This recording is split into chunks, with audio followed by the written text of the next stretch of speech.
ভবদহে জলাবদ্ধতা স্থায়ী সমস্যা সমাধানে কাজ করছে সরকার, উপদেষ্টা সৈয়দ রেজওয়ানা হাসান। যশোর জেলা প্রতিনিধি আব্দুল্লাহ আল মাহফুজ আইটিভি বাংলাকে জানিয়েছেন, পরিবেশ, বন ও জলবায়ু পরিবর্তন মন্ত্রণালয় এবং পানি সম্পদ মন্ত্রণালয়ের উপদেষ্টা সৈয়দ রেজওয়ানা হাসান বলেছেন, এত বড় একটা জাতীয় দুর্যোগে সকলকেই তো আগাতে হবে। আর আজকে যদি আপনি জলাবদ্ধতার কথা বলেন, এই জলাবদ্ধতার সমস্যা কিন্তু পুরোটা যে প্রকৃতি কেন্দ্রিক বা পুরোটা কোনো একটা মন্ত্রণালয় কর্তৃক সৃষ্ট তা না। এখানে স্থানীয় কিছু সমস্যাও তো রয়ে গেছে। কাজে স্থানীয় সমস্যা যেহেতু রয়ে গেছে, স্থানীয় মানুষকে সেজন্য আগাতে হবে।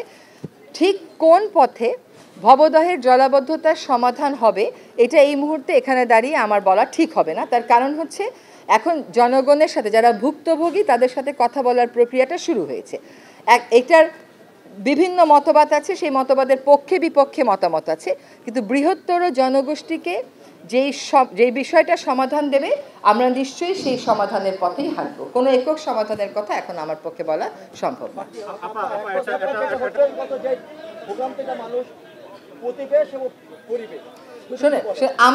আমাদের প্রকল্প তো এখনো হয়নি। প্রকল্প যখন হবে তখন কি থাকবো আপনারা মতামত দেবেন, সেভাবে থাকবে। কিন্তু আমাকে একটা কথা বলেন, এই যে হরি নদীটাকে আমি খনন করতে বললাম, দেখা গেল হরি নদীর চারপাশে আপনার ইটভাটা আর ধানের জমি। এই সমস্যা তো আমরা সৃষ্টি করি নাই। আপনি যখন বলেন যে গাছ থাকছে না, এই ইটভাটাগুলো তো সরকারি ইটভাটা না। এই ইটভাটাগুলো যারা দিয়েছে এই প্রশ্নটা তাদেরকেও তো করতে হবে। তারপরে নতুন কাজ নিতে বলেন, তাহলে আমাকে 1 বছর সময় দিতে হবে। দিবেন সেটা? তার থেকে আমি এখন ভবিষ্যতের সমস্যা যেন আর না হয়, সমাধান কিভাবে করা যায় সেদিকে আগাই। আর অনিয়ম দুর্নীতির তদন্ত কিন্তু আমরা শুরু করেছি। শুধুমাত্র এটা ভবদহ কেন্দ্রিক না, পানি উন্নয়ন বোর্ডকে একটা কমিটি করে দেওয়া হয়েছে গেজেট নোটিফিকেশন করে। সেখানে যেই এলাকাতেই প্রকল্প হবে সেই এলাকার ডিসি মহোদয়ের প্রতিনিধি থাকবেন, স্থানীয় ভুক্তভোগী জনগণের একজন থাকবেন, একজন ছাত্র প্রতিনিধি থাকবেন, একজন বাইরের এক্সপার্ট থাকবেন। তারা কিন্তু আমাদেরকে রিপোর্ট দিচ্ছেন কোথায়। ভবদহের জলাবদ্ধতা একটি স্থায়ী সমস্যায় পরিণত হয়েছে। সরকার এই সমস্যার স্থায়ী সমাধানের জন্য কাজ করছে। তবে সকলের প্রচেষ্টায় এবছর 17,000 হেক্টর জমিতে ধান চাষ হয়েছে।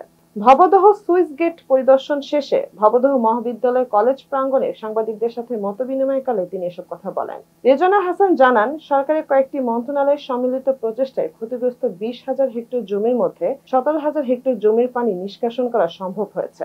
অতীতে যারা দায়িত্বে ছিলেন তারা সঠিক সদিচ্ছা দেখাননি।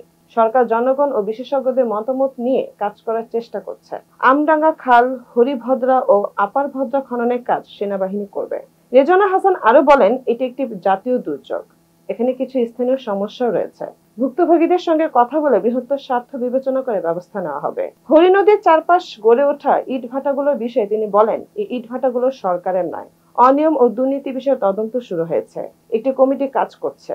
তিনি আশা প্রকাশ করেন, বর্তমান সরকারের সময় ভবদহের স্থায়ী সমাধানের কাজ শুরু হবে। মতবিনিময় সভায় দুর্যোগ ব্যবস্থাপনা ও ত্রাণ মন্ত্রণালয়ের উপদেষ্টা ফারুক ই আজম, স্বরাষ্ট্র মন্ত্রণালয় ও কৃষি মন্ত্রণালয়ের উপদেষ্টা মোহাম্মদ জাহাঙ্গীর আলম চৌধুরী, জেলা প্রশাসক আজহারুল ইসলাম, পুলিশ সুপার রনক জাহান, ভবদহ আন্দোলন সংগ্রাম কমিটির আহ্বায়ক ইকবাল কবির জাহিদ সহ অন্যান্য কর্মকর্তারা উপস্থিত ছিলেন। মুনমুন আমিন, আইটিভি বাংলা।